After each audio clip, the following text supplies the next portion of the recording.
Hey guys, what is up? Here it is PvT-Mitten's, and today I'm going to be doing my Star Ocean 5 review, or Star Ocean Integrity Faithlessness as it's known. We'll start with the pros, do the cons, then my thoughts, and then verdict. Pros, the characters you see on screen here, all 7, one's hiding, are all likable, which is very surprising because I didn't actually like all the characters in Star Ocean 4. I like them all except for Edge, he's a prick. Fidel is a very likable main character. The graphics on the main characters are actually very nice. The graphics sometimes can be very nice. As you can see, the station looks really nice. But then there's also some instances where it's not, as you can see at the window. It looks very PS2. Yeah, we'll continue up here.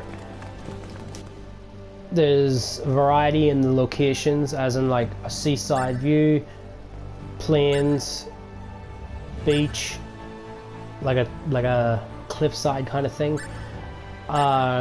desert, snowy Arctic kind of thing, space station, and the maze, which the maze I'll get to later. Let's go to the plains. The voice acting, I've got in English. The voice acting is great. The music is great, even if it does repeat. The combat is fast-paced and very, very good. Not the best in the series, but definitely good. The enemies are very, very detailed, and also they're fun to fight. As you can see, the battles are very flashy, fast-paced. You get rewarded for each battle. Sometimes you don't get items, some you do. I'm very high level, so therefore, yeah.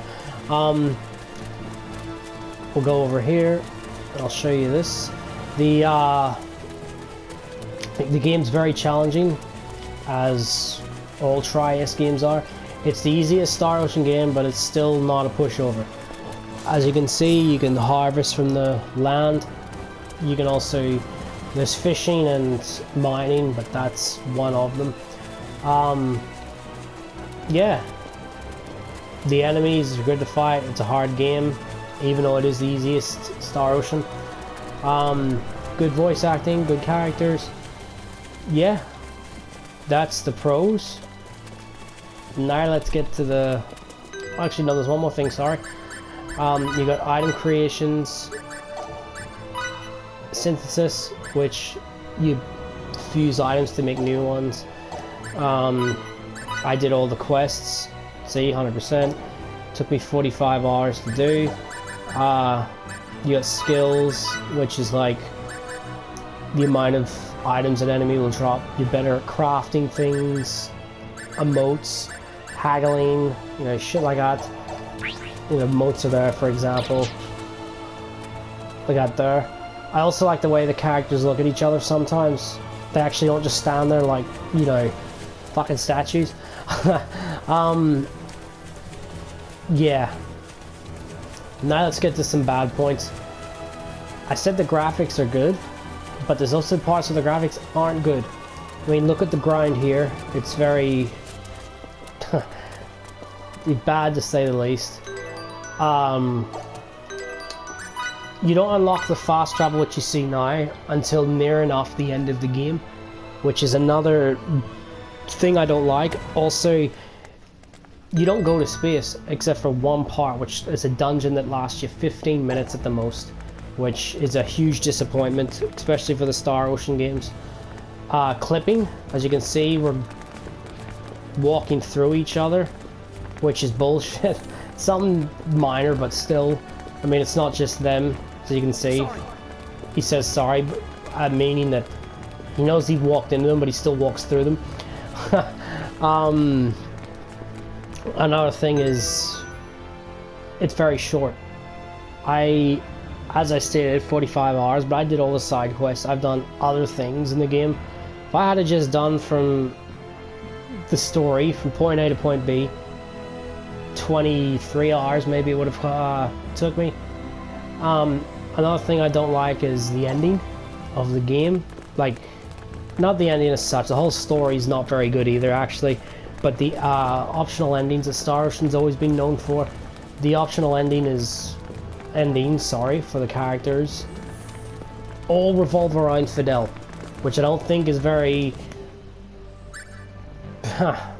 not fair, but not very good considering Star Ocean 4 it was based on the actual characters that the ending was for. We'll go to the maze, which you unlock at the end. Maze is your typical, you know, fight overpowered enemies, get good rewards. There's the best looking Santa in gaming. Like, yeah.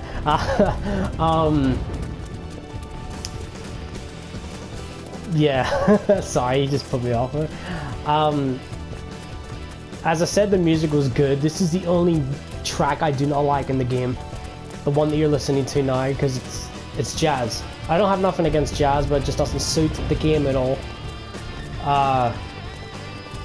There's difficulty spikes. We know that with Trias being, you know, hard games. But it's spikes that shouldn't be there. For example, you have to defend an enemy, a teammate, sorry, from...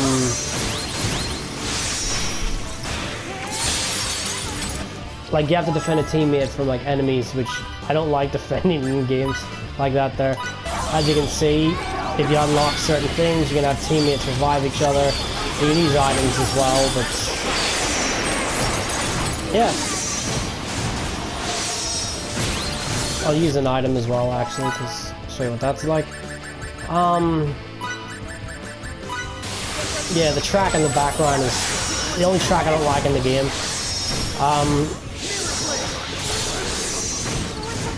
The game doesn't have a good dodge system like the other games did. Well, not the other games, 4 should I say, sorry. And I know I keep bringing up 4, but 4 I really highly praise a lot because I do love it. In 4, if you dodged at the right time, you could actually slow down time and get a good, you know, hit in. In this, for some fucking reason, it's just a block button, which, yeah, I mean, it doesn't do any, like, for example, it's a block button, which, like that big eyeball thing you saw that dropped a lot of my team members, I can't block against that. So therefore, bang, you're gonna hit me anyway. At least with, like, the other one, I could have actually dodged, slowed down, and got some hits in. Yeah. Other than that, that's all I can think of. My thoughts, I would still say pick the game up. I do like it. It's definitely the worst Star Ocean game, but doesn't mean a bad game at all. Very dimmed down, very lackluster to the other Star Ocean games, but still good. As I stated, the story was shit. Like, I mean bad.